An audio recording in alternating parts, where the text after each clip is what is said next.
Couples in Italy have now been banned from going abroad to have a baby via surrogacy. The ban had been in place within the country, but it's now been expanded overseas.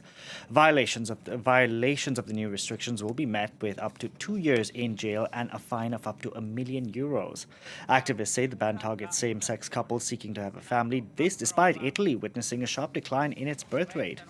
For more on this story, we can go across to France 24. Seema Gupta standing by in Rome. Seema, good afternoon to you. Why is Giorgia Meloni doing this?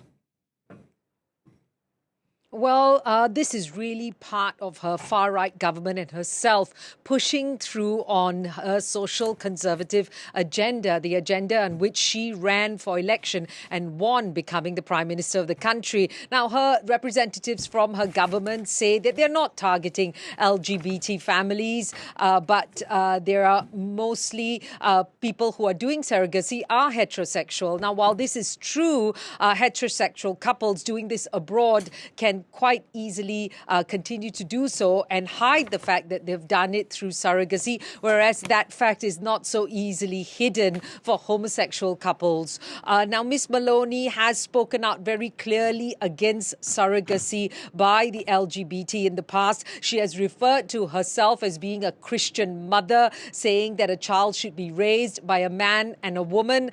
She has said yes to the natural family, but no to the LGBT lobby, as she's referred to. And even representatives within her government, such as her deputy, Matteo Salvini, also from the right-wing League Party, has said that this practice really treats women like an ATM. So really, for their part, they believe by doing so, they're promoting traditional family values. Seema, since Giorgia Meloni has been in the Prime Minister's post, she's been slowly chipping away at whatever few LGBT rights Italy had, with very little pushback from the EU, I might add. What kind of reaction has this been getting at home?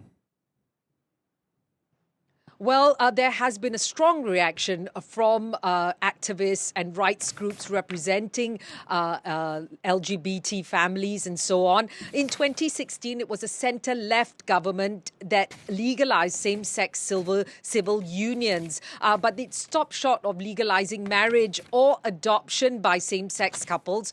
There was pushback from Catholic groups as well as conservative groups in the country, and opposition politicians at the time were frustrated. And in fact, some activists said by restricting adoption, that was going to lead to the rise in surrogacy. And back in 2023, this new government, this far-right government, already instructed the Milan City Council not to recognize same-sex parents. So really, it has been chipping away. But that said, at the EU level, Italy is not alone in blocking surrogacy in their own country. But in this case, it's the first to consider a ban even on surrogacy abroad.